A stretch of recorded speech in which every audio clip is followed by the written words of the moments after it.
ತುಮಕೂರು ನಗರ ಹೊರವಲಯದ ಬೆಳಗುಂಬದಲ್ಲಿ ಕಳೆದ ರಾತ್ರಿ ನೇತ್ತರ ಕೋಡಿ ಹರಿದಿದೆ. ಬೆಳಗುಂಬ ನಿವಾಸಿಯಾಗಿರುವ ರೌಡಿ ಶೀಟರ್ ಆಗಿದ್ದ ಮಲ್ಲ ಅಲಿಯಾಸ್ ವೀರಣ್ಣ ಎಂಬಾತನನ್ನ 45 ಮಂದಿ ದುಷ್ಕರ್ಮಿಗಳ ತಂಡ ಅಟ್ಯಾಕ್ ಮಾಡಿ ಮಾರಕಾಸ್ತ್ರಗಳಿಂದ ಕೊಚ್ಚಿ ಕೊಲೆ ಮಾಡಿದೆ. ಬೆಳಗುಂಬ ಬಳಿ ಇರುವ ಗರುಡ ಕೆಫೆ ಮುಂಭಾಗದಲ್ಲೇ ಈ ಭೀಕರ ಕೃತ್ಯ ನಡೆದಿದೆ. ಮಲ್ಲ ತನ್ನ ಮನೆ ಸಮೀಪದಲ್ಲೇ ಇದ್ದಾಗ ಏಕಾಏಕಿ ಎರಗಿದ ದುಷ್ಕರ್ಮಿಗಳು ಲಾಂಗ್ ಹಾಗೂ ಮಚ್ಚುಗಳಿಂದ ಬರ್ಬರವಾಗಿ ಕೊಚ್ಚಿ ಪರಾರಿಯಾಗಿದ್ದಾರೆ. ರಕ್ತದ ಮಡುವಿನಲ್ಲಿ ಬಿದ್ದಿದ್ದ ಮಲ್ಲ ಸ್ಥಳದಲ್ಲೇ ಕೊನೆಯುಸಿರೆಳೆದಿದ್ದಾನೆ.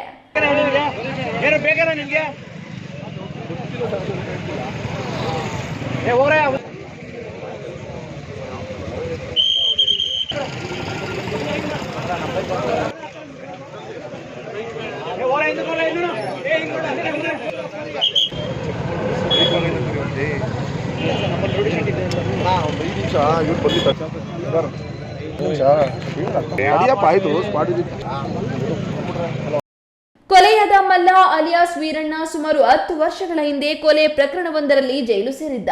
ಈತನ ವಿರುದ್ಧ ಹಲವು ಕ್ರಿಮಿನಲ್ ಪ್ರಕರಣಗಳಿದ್ದ ಕಾರಣ ಪೊಲೀಸರು ರೌಡಿ ಶೀಟರ್ ತೆರೆದಿದ್ರು.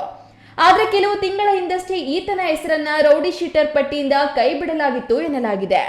ಘಟನಾ ಸ್ಥಳಕ್ಕೆ ತುಮಕೂರು ಜಿಲ್ಲಾ ಪೊಲೀಸ್ ವರಿಷ್ಠಾಧಿಕಾರಿ ಅಶೋಕ್ ಕೆವಿ, ಖ್ಯಾತಸಂದ್ರ ಹಾಗೂ ತುಮಕೂರು ಗ್ರಾಮಾಂತರ ಪೊಲೀಸ್ ಅಧಿಕಾರಿಗಳು ಭೇಟಿ ನೀಡಿ ಪರಿಶೀಲನೆ ನಡೆಸಿದ್ದಾರೆ. ಹಳೆಯ ದ್ವೇಷದ ಹಿನ್ನೆಲೆಯಲ್ಲಿ ಈ ಕೊಲೆ ನಡೆದಿದೆಯೋ ಅಥವಾ ಬೇರೇನಾದ್ರೂ ಕಾರಣವಿದೆಯೋ ಎಂಬುದು ತನಿಖೆಯಿಂದಷ್ಟೇ ಹೊರಬರಬೇಕಾಗಿದೆ. ಪರಾರಿಯಾಗಿರುವ ಕೊಲೆಗಾರರ ಪತ್ತೆಗೆ ಜಿಲ್ಲಾ ಪೊಲೀಸ್ ವರಿಷ್ಠಾಧಿಕಾರಿಗಳು ವಿಶೇಷ ತಂಡವನ್ನ ರಚನೆ ಮಾಡಿದ್ದು ದುಷ್ಕರ್ಮಿಗಳಿಗಾಗಿ ಜಾಲ ಬೀಸಿದ್ದಾರೆ. ತಿಮ್ಮಯ್ಯ, ಈ ನ್ಯೂಸ್ ಟಿವಿ, ತುಮಕೂರು.